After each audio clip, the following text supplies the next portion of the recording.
સાંકડા વન વિભાગે પોલીસને સાથે રાખીને રેડ કરી દેવગઢ બારિયા તાલુકાના સાંકડા ફોરેસ્ટ રેન્જમાંથી ખેરના લાકડા ભરીને જતો ટેમ્પો ઝડપી પાડી ₹3 લાખનો મુદ્દામાલ કબજે લઈ કાયદેસરની કાર્યવાહી હાથ ધરી છે। સાંકડા વન વિભાગે પોલીસને સાથે રાખી રેડ કરી દેવગઢ બારિયા તાલુકાના સાંકડા ફોરેસ્ટ રેન્જમાંથી મકાઈની બોરીઓની આડમાં ખેરના લાકડા ભરીને લઈ જતો ભરેલો ટેમ્પો ઝડપી પાડી દેવીરામપુરાનો ઈશાક હુસેન ખરાદી તેમજ તેનો ભાઈ ફારૂક હુસેન ખરાદી સહિત અન્ય 3ને ઝડપી પાડ્યા છે। દેવીરામપુરા ગામે કરિયાણાની દુકાન ચલાવતો વેપારી ખેરના લાકડાની હેરાફેરી કરતો હતો, જ્યારે ઈશાક હુસેન ખરાદી નામનો ઈસમ ખેરના લાકડાની તસ્કરી કરતા હતા અને તેઓ મકાઈ ભરેલી બોરીઓની આડમાં ખેરના લાકડાની હેરાફેરીનો કારોબાર ચલાવતા હતા। સાંકડા વન વિભાગે પોલીસને સાથે રાખી રેડ કરી 407 ટેમ્પોમાં મકાઈની બોરીઓની નીચેથી ખેરના લાકડાના લીલા ટુકડા મળી આવ્યા હતા,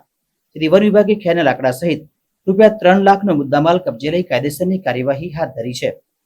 ખેરના લાકડાની તસ્કરીમાં અન્ય ઇસમો પણ સામેલ હોવાનું જાણવા મળતા વન વિભાગની ટીમ દ્વારા ફરાર થયેલા લાકડા ચોરોને ઝડપી પાડવાના ચક્રો ગતિમાન કરાયા છે। રોજ બારિયા વન વિભાગમાં મહેરબાન નાયબ વન સંરક્ષક શ્રી દેવગઢ બારિયાની માર્ગદર્શન અને સૂચના હેઠળ રાત્રિ દરમિયાન નાઇટ પેટ્રોલિંગ કરતા 12 રાઉન્ડની સાદડિયા બીટમાં આવેલ દેવીરામપુરા ગામમાં અચાનક શંકાના આધારે ઈશાક હુસેનભાઈ ખરાડી દેવીરામપુરાના રહેવાસી જે હોય તેઓના ઘરે તપાસ કરતા તેઓના ટેમ્પો નંગ 1માં જંગલ ચોરીનો ખેરનો મુદ્દામાલ આશરે 1.5 કિલોમીટર જેટલો પકડી પાડેલ તથા તેઓની સાથે તેમના 4 મજૂરને પણ ભારતીય વન અધિનિયમ હેઠળ અટક કરવામાં આવેલ છે તથા મહેરબાન નાયબ વન સંરક્ષક શ્રી દેવગઢ બારિયાના સૂચનાના આધારે